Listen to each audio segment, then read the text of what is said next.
Hi friends, welcome to my channel.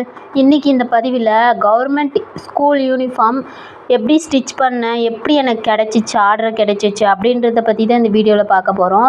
போன வருஷத்தோட income எவ்வளோன்றதை பற்றி எல்லாமே டீட்டெயிலாக சொல்லியிருக்கேன் இந்த வீடியோவில். மறக்காமல் ஸ்கிப் பண்ணாமல் பாருங்கள். இப்போ பார்த்திங்கன்னா இந்த வருஷத்தோட துணி பார்த்திங்கன்னா 100 ஷர்ட்டு தான் வாங்கியிருக்கேன். சின்ன பிள்ளைங்க போடுற ப்ளவுஸுன்னு சொல்லுவாங்க. இப்போது பார்த்திங்கன்னா இதுக்கு என்னென்ன தேவை, இது அப்ளை பண்ணுறதுக்குன்னு பார்த்திங்கன்னா டைலரிங் சர்டிஃபிகேட் கண்டிப்பாக வேணும். அப்புறம் 10th or 12th mark sheet வேணும். அது எதுக்குன்னா அப்போல்லாம் எப்படியோ ஒன்று எடுத்துக்கிட்டாங்க. இப்போ பார்த்திங்கன்னா துணியை அளவெடுக்கிறதுக்கு அவங்களுக்கு கொஞ்சமாவது எஜுகேஷன் இருக்கணும் அப்படின்றத பார்க்குறாங்க. அதுக்கப்புறம் Aadhaar card, PAN card, ration card, கண்டிப்பாக வருமான சான்றிதழ் வேணும். அப்புறம் பாஸ்போர்ட் சைஸ் ஃபோட்டோ, இவ்வளோதான். அதுக்கப்புறமா தான் பேங்க் டீட்டெயில்ஸில் கொடுக்க வேண்டியதாக வரும்.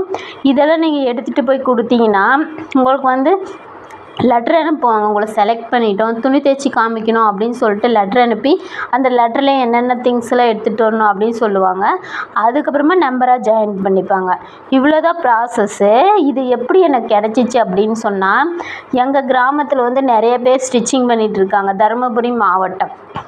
இங்கே பார்த்திங்கன்னா ஆள் நிறைய பேர் நின்றுட்டாங்க அப்படின்னு சொல்லிவிட்டு அவங்கக்கிட்டே சொல்லி அனுப்பிச்சிருந்தாங்க. இந்த மாதிரி ஆள் ரொம்ப தேவைப்படுது, உங்கள் பக்கத்தில் யாராவது இருந்தால் சொல்லுங்கள் அப்படின்னு சொல்லியிருந்தாங்களா. அவங்க எங்ககிட்ட சொன்னதுனால எங்களுக்கு இது தெரிய வந்துச்சு. இல்லாட்டி எங்களுக்கு கண்டிப்பாக தெரிஞ்சிருக்காது. ஆள் தேவைப்படுதுன்றத நம்ம எப்படியோ ஒன்று தெரிஞ்சுக்கிட்டிங்கன்னா கண்டிப்பாக இதில் போய் ஜாயின் பண்ணிடலாம். நீங்கள் கண்டிப்பாக பக்கத்தில் யாராவது ஸ்டிச்சிங் பண்ணுவாங்க. கிராமமாக இருக்கட்டும், சிட்டியாக இருக்கட்டும், எப்பேற்பட்டவங்களும் ஸ்கூல் யூனிஃபார்ம் கண்டிப்பாக தைப்பாங்க. அவங்கக்கிட்ட விசாரித்து பார்த்தீங்கன்னா இது நீங்கள் எங்கேருந்து வாங்கிட்டு வரீங்க, ஒவ்வொரு டிஸ்ட்ரிக்கும் ஒவ்வொரு இடத்துல கண்டிப்பாக தைப்பாங்கன்னு நினைக்கிறேன். நீங்கள் எந்த ஊரில் இருக்கிறீங்க, என்ன ஏதுன்றது எதுவுமே தெரியாது. அதனால் கண்டிப்பாக ஃபர்ஸ்ட் ஆஃப் ஆல் என்ன பண்ணுங்கள், உங்கள் டிஸ்ட்ரிக்டில் உங்கள் ஏரியாவில் யாராவது ஸ்டிச்சிங் பண்ணுறவங்க தெரிஞ்சால் அவங்க போய் எங்கே வாங்கிட்டு வந்தாங்க அப்படின்றத கண்டிப்பாக கேட்டு வச்சுக்கிட்டு நீங்கள் போய் அப்ளை பண்ணி பாருங்கள். கண்டிப்பாக கிடைக்கும். நிறைய பேர் இதை விட்டுட்டு போயிடுறாங்க. காரணம் இன்கம் அதிகமாக வரல, அதனால தான் தைக்க முடியல, பேக் பெயின் வருது, முட்டி வலி வருது அப்படின்ட்டு பல ரீசன் நிறைய பேர் விட்டுட்டு போயிடுறாங்களா. கண்டிப்பாக வாழ்க்கைன்னா எந்த வேலை செஞ்சாலும் எல்லா வழியும் வரதான் செய்யும். நீங்கள் சில பேர் இதில் இன்கம் இல்லை, கண்டிப்பாக இதில் ஜாயின் பண்ணாதீங்கன்னு சொல்லுவாங்க. நானும் அப்படி தான் நினச்சிட்டு விட்டுட்டேன். கடவுளாக பார்த்து இந்த ஒரு தொழில் எனக்கு கொடுத்துருக்கான். போன வருஷம் இன்கம் பார்த்திங்கன்னா 800 துணி தைச்சேன். எனக்கு 16,000 அமௌண்ட்டு கிடச்சிச்சு. கண்டிப்பாக இதில் நஷ்டம்லாம் ஒன்றும் கிடையாது. நமக்கு ஏற்ற லாபமும் கிடைக்கிது. ஒரு நாளைக்கு ஒரு 200 கூலியை கூட வரட்டுமே, போதாதா? எங்கேயாவது வெயிலில் போய் ரொம்ப கஷ்டப்பட்டு வேலை செய்யறதுக்கு நிழலில் உட்காந்துட்டு செய்கிறதுக்கு அவ்வளோ கஷ்டமாக இருக்குது. ஃபஸ்ட்டு மிஷினெல்லாம் வாங்கிக்காதீங்க. ஃபஸ்ட்டு போய் உங்கள் கிராமத்துலேயோ சிட்டிலேயோ யாராவது கண்டிப்பாக யூனிஃபார்ம் ஸ்டிச்சிங் பண்ணுறவங்க இல்லாமல் இருக்கவே மாட்டாங்க. அப்படி இருந்தாங்கன்னா ஃபஸ்ட் ஆஃப் ஆல் அவங்கக்கிட்ட போய் விசாரித்து பார்த்து எந்த இடத்துல வாங்குறாங்கன்னு கேட்டு வச்சுக்கிட்டு அப்புறம் போய் அந்த ஆஃபீஸ் தெரிஞ்சால் அந்த ஆஃபீஸில் போய் இந்த மாதிரி துணி தைக்கிறதுக்கு ஆள் இருந்தால் சொல்லுங்கள், நாங்களும் தைக்கிறோம் அப்படின்னு சொல்லிட்டு ஃபஸ்ட்டு கேட்டு பாருங்கள். அவங்க ஓகேம்மா அப்படின்னு சொன்னதுக்கப்புறமா நம்பரை ஜாயின் பண்ணதுக்கப்புறம் மிஷின் வாங்கிடுங்க. அதை விட்டுட்டு ஃபஸ்ட்டு மிஷின் வாங்கி வச்சிட்டிங்கன்னா ரொம்ப கஷ்டம்.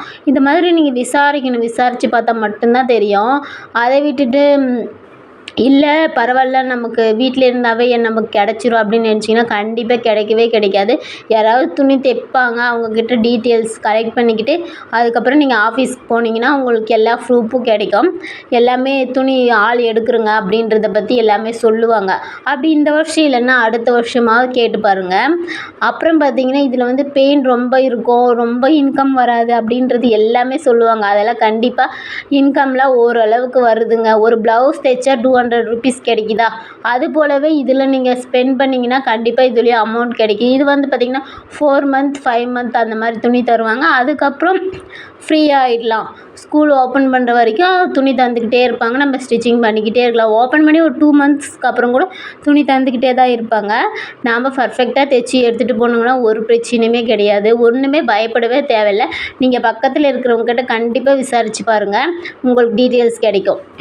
சப்போஸ் யோசிச்சு பாருங்கள், நம்ம வீட்டில் உட்காந்துக்கிட்டு இதெல்லாம் ரொம்ப கஷ்டம்னு சொல்லி அடுத்தவங்க சொல்கிறத கேட்டுக்கிட்டே இருந்தால் நமக்கு எப்படி இன்கம் வரும்? போன டைம் நான் அப்படி தான் பயந்து இடுப்பு வலி வரும் அப்படி இப்படின்னு சொன்னதுனால பயந்து ரொம்ப மெதுவாக தைச்சிட்டு கிடந்தேன்னா, எங்கள் ஊரில் பில்லு வாங்கினவங்கலாம் பார்த்திங்கன்னா எப்படி சொல்கிறதுனா 4000 துணி தைச்சா 80,000, 5000 துணி தைச்சா 1,00,000 ரூபா.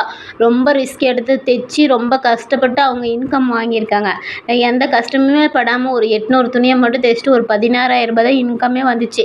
எனக்கு அப்போ தான் தோணுச்சு, நம்ம எவ்வளோ கடவுள் கொடுத்த ஒரு தொழிலை எவ்வளோ கீழ்த்தரமாக நினச்சிட்டுங்க. இனிமேல் இந்த மாதிரி செய்யக்கூடாதுன்னு தான் இப்போ வந்து நான் 5 மந்த் ப்ரெக்னெண்ட்டாக இருக்கேன். அப்படி இருந்தாலும் பரவாயில்ல அப்படின்னு சொல்லிட்டு நான் ஸ்டிச்சிங் பண்ணிக்கிட்டு தான் இருக்கேன். உங்கள் ஏரியாவில் இருந்தால் யார் பேச்சையும் கேட்காம ஓகே பரவாயில்ல நம்மளும் தைச்சி பார்க்கலாம், முயற்சி பண்ணி பார்க்கலாம். தைக்கும்போது ஆனால் ரொம்ப கஷ்டமாக தான் இருக்கும். ஆனால் பில்லு போட்டதுக்கப்புறம் அடுத்த வருஷம் இன்னும் சேர்ந்து தைக்கணும் அப்படின்ட்டு ஒரு பாசிட்டிவ் எண்ணம் வரும்.